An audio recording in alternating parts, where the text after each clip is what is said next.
Olha, o Parlamento de Portugal vetou o discurso de Lula na sessão solene que acontecerá no dia 25 de abril, em homenagem à Revolução dos Cravos. A participação do presidente brasileiro chegou a ser anunciada pelo ministro dos Negócios Estrangeiros de Portugal, João Gomes Cravinho, durante visita oficial ao Brasil na semana passada, mas foi reprovada. Além disso, o líder do partido Chega, de Portugal, anunciou uma manifestação contra a visita de Lula ao país europeu. André Ventura disse que um pronunciamento do presidente brasileiro no Dia da Democracia Portuguesa é uma provocação desnecessária e envergonha o parlamento. Mota.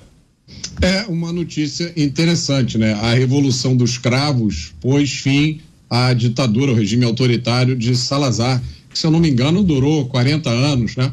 Foi a segunda, a ditadura portuguesa e a ditadura da Espanha foram as mais longevas da Europa, né?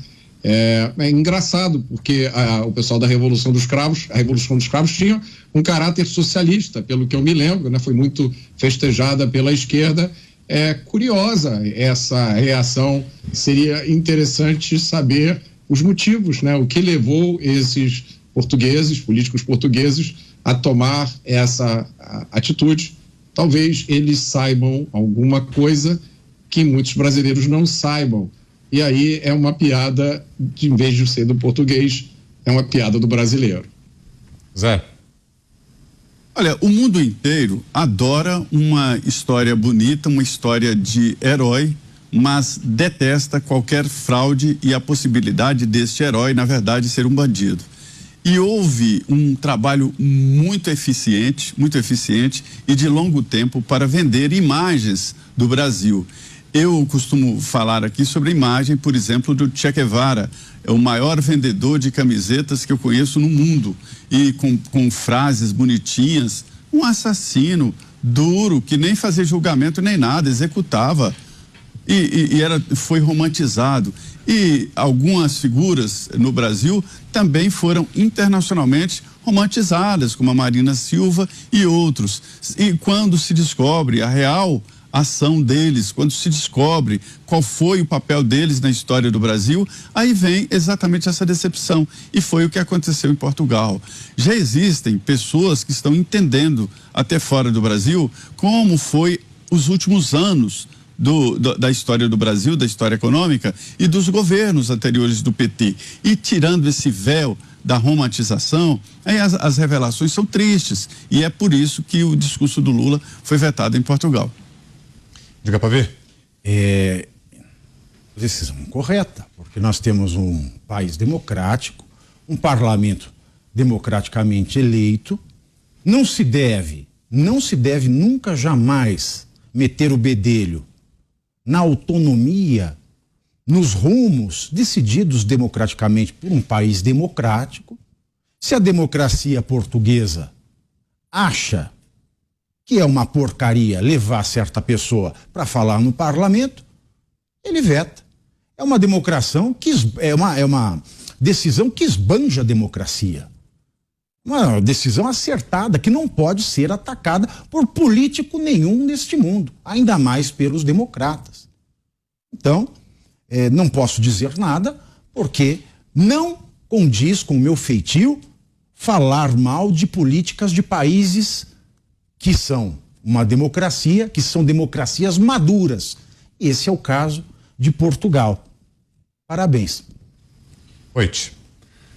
Eu só tenho que olhar o país, né, de Portugal como uma oportunidade, né? E eles estão fazendo bem o trabalho, porque eles não querem esse tipo de discurso lá. O país de Portugal está crescendo, né? Portugal atrai investimentos brasileiros. O presidente português sabe do que está acontecendo aqui e ele abre as portas para os brasileiros. A Câmara de Portugal aqui sabe atender. Tem cada vez mais gente saindo do Brasil.